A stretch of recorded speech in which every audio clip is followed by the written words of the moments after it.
बिहार के हाजीपुर में एक दलित समाज की महिला का जो है 120 सड़क पर ही जाना पड़ा। जब उनकी जो है अंतिम संस्कार के लिए शमशान घाट ले जाया जा रहा था तो वहाँ के ग्रामीणों ने और ख़ास करके वहाँ के दुकानदारों ने शमशान घाट जाने से जो है रोक दिया, लेकिन बेटा जो है मजबूर होकर बीच सड़क पर ही जो है अपने माँ का अंतिम संस्कार जो है कर देता है।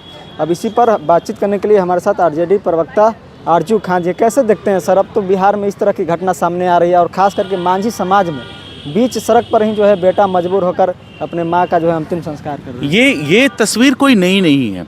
ये तस्वीर का रिश्ता बड़ा पुराना है बिहार के सत्ता से, और इसलिए वो पुराना है कि जब इस प्रदेश के मुख्यमंत्री, पूर्व मुख्यमंत्री जीतन राम मांझी जी जब एक मंदिर से निकलते हैं तो मंदिर को धोया जाता है, जबकि इस प्रदेश के वो मुख्यमंत्री हुआ करते थे।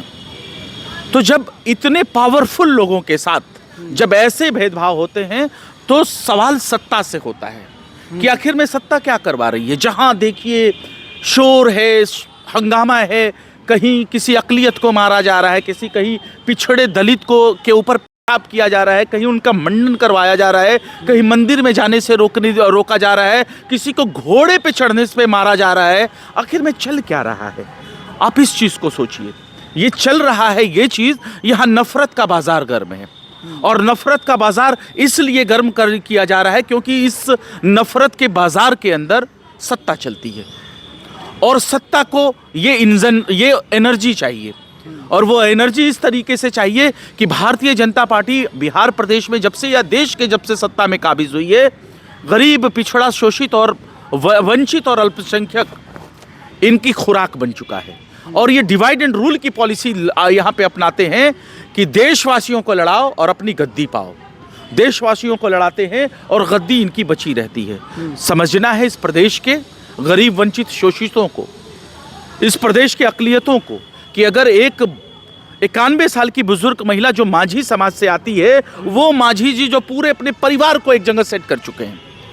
जीतन राम मांझी जी सेट हो गए, सुमन मांझी जी सेट हो गए, उनकी बहू सेट हो गई, अब उनकी समधन भी सेट हो गई। लेकिन उनके समाज के लोगों को तो लेकिन उनके समाज के लोगों को रास्ता नहीं दिया जा रहा है दाह संस्कार करने के लिए।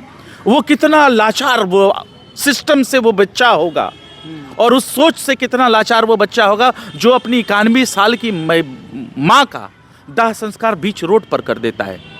और ये मामला यही नहीं रुकता, उसके बाद पुलिस आती है, दुकानें वहाँ की बंद हो जाती है, पुलिस आती है और वाटर फायर से उस शव को जो है बुझाने की कोशिश करती है। ये आक्रोश और ये सत्ता के लोगों के पास कोई जवाबदेही नहीं। अभी तो बोला जाता है कि भेदभाव तो अब खत्म हो गया। अगर भेदभाव खत्म होता तो ये बताइए किसी यादव कथावाचक का सर मुंडन करके किसी का पेशाब क्यों पिलाया जाता? अगर भेदभाव खत्म हो गया होता तो इस देश के राष्ट्रपति रामनाथ कोविंद को मंदिर में जाने की आज़ादी क्यों नहीं होती? अगर भेदभाव खत्म हो गया होता तो सबसे ज़्यादा यूनिवर्सिटीज़ के अंदर, कैंपस के अंदर, सरकारी नौकरियों के अंदर सबसे ज़्यादा अगर किसी को प्रताड़ित किया जाता है तो वो पिछड़ा, गरीब और वंचित और शोषित दलित क्यों होता? और ये रिपोर्ट्स है, और इस रिपोर्ट में सबसे बड़ा नाम रोहित वेमुला का आता है और नजीब का आता है, जिसकी लाशें अभी तक बरामद नहीं हो पाई। उस नजीब की जिसकी माँ आज तक रो रो के सिसकियां बहाती है। इसको खत्म करने की जिम्मेदारी सरकार की है, लेकिन सरकार इसको हथियार बना रही है। अगड़े को पिछड़े से लड़ाओ, पिछड़े को अगड़े से लड़ाओ, हिंदू को मुसलमान से लड़ाओ, मुसलमान को क्रिश्चियन से लड़ाओ, हिंदुओं को क्रिश्चियन से लड़ाओ। इसमें फायदा किसको हो रहा है? फायदा सरकार का है, उसकी गद्दी बची हुई है, खून से सनी हुई इनकी गद्दी है। जब आप संविधान की शपथ लेते हैं और संविधान की शपथ लेकर आप कहते हैं कि 140 करोड़ हिंदुस्तानी, पहले वो हिंदुस्तानी है, उसके बाद में कोई हिंदू मुसलमान होगा, हम उनकी रक्षा करेंगे, हम वचन देते हैं, लेकिन आप अपने वचनों को कैसे तोड़ देते हैं? भारतीय जनता पार्टी के बड़े बड़े नेता दलितों के खिलाफ क्या अभद्र टिप्पणियां करते हैं, मुसलमान तो आम बात है। आप क्या जानते हैं कि हिंदू मुसलमान की ध्रुवीकरण में, ये हिंदू राष्ट्र की ध्रुवीकरण करने के बाद ये बातें यहीं तक रुक जाएंगी? नहीं रुकेंगी। कहने का मतलब है कि पहले हिंदू मुस्लिम की लड़ाई लड़वाते थे, लेकिन अब बैकवर्ड फॉरवर्ड की लड़ाई हो रही है। ये सदियों से चला आ रहा है। अगर जो बैकवर्ड जाति के लोग हैं, जो दलित और पिछड़े जो हैं, अगर उनका इतिहास देखिएगा तो सैकड़ों साल पुराना है, उनको दबाया जाता है, और दबाने वाला कोई मुसलमान नहीं होता है।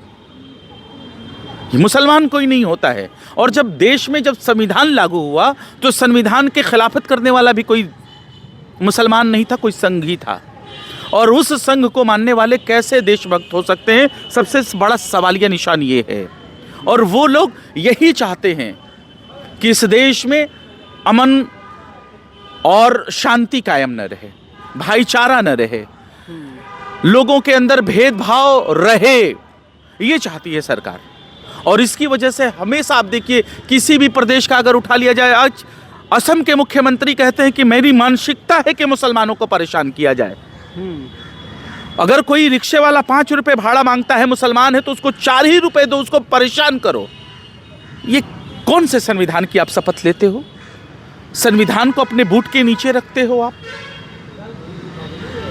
अब आप उसके बाद भी अगर कहते हैं कि कौन कर रहा है, तो सबसे बड़ा सवाल तो यही है कि जो सत्ता पे बैठता है वही करता है।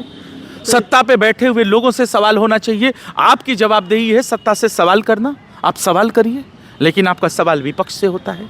इतनी बड़ी घटना घट गई, क्या इस पर मांझी समाज, मांझी नेता है जितना मांझी, मैं कहता हूं ये सब लोग साइबेरियन पंछी हैं। चुनाव आता है, इनको अपना समाज याद आता है, और समाज का हवाला देकर, भेदभाव, ऊंच नीच की बात करके, हिंदू मुसलमान की बात करके ये सत्ता में बैठ जाते हैं। प्रदेश की जनता उनकी बातों में आ जाती है, ध्रुवीकरण की राजनीति हो जाती है।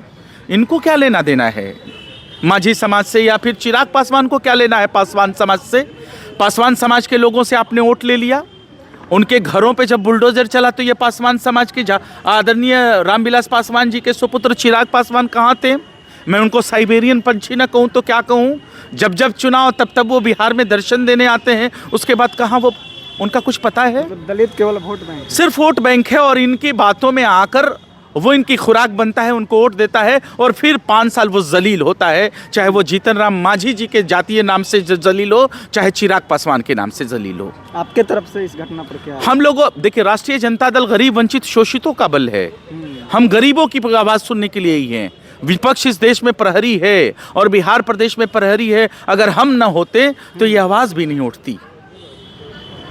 अगर आज इस प्रताड़ना के पीछे कोई खड़ा है, उनके सपोर्ट में अगर कोई खड़ा है, तो उसका नाम राष्ट्रीय जनता दल है, कि वो उसकी आवाज़ उठाता है, उनकी बातें करता है। नहीं तो ये सत्ता के नशे में चूर लोग उनकी बातें भी करना पसंद नहीं करते हैं। अगर उनसे जवाबदेही कहिएगा तो वो कहेंगे कि लीडर ऑफ अपोजिशन जब तक नहीं थे तब तक क्राइम कम थे, वो आए हैं तो बढ़ गया है। यानी कि उनकी कोई जवाबदेही नहीं है, आपके सवाल का उनके ऊपर कोई असर नहीं है। वो सत्ता के नशे में चूर है, और इतने नशे में चूर है कि आपकी उनकी कोई जवाबदेही नहीं है इस बिहार के 14 करोड़ आवाम के लिए। ये जवाबदेही आपकी बनती है कि उनके मुंह में ले जाकर माइक डालिए और उनसे सवाल करिए, और सवाल का जवाब ले लीजिए कि बिहार प्रदेश का मांझी समाज का, पासवान समाज का, गरीब, वंचित और अकलियत समाज का आदमी कब तक इसी तरह के से अपमानित होता रहेगा, इसके ऊपर आप कब अंकुश लगाइएगा। चलिए, बहुत बहुत धन्यवाद। तो हमारे साथ आरजेडी प्रवक्ता आरजू खान थे। जिस तरह से बिहार के हाजीपुर की एक घटना सामने आई है, जहाँ पे एक दलित समाज की जो है महिला, उनको जो है शमशान घाट जाने का रास्ता नहीं दिया जाता है। उसके बाद उसका बेटा जो है मजबूरन बीच रास्ते पर जो है उसका अंतिम संस्कार कर देता है। उसके बाद पुलिस प्रशासन आती है, मामले को गंभीर लेती है। उसके बाद जो है अब चर्चा होती है कि जिस तरह से मांझी समाज के बड़े नेता है जीतनराम मांझी, इस तरह से जो है अपने ही समाज के लोगों को जो है आज भी छुआछूत भेदभाव का जो है सामना देखने को मिल रहा है। तो इस पर जो है मांझी समाज के लोग आखिर चुप हुए हैं। बाकी इस पूरी वीडियो पर आपकी क्या राय है कमेंट कीजिए। देखते रहिए द एक्टिविस्ट। मैं अमन कुमार, बहुत बहुत धन्यवाद।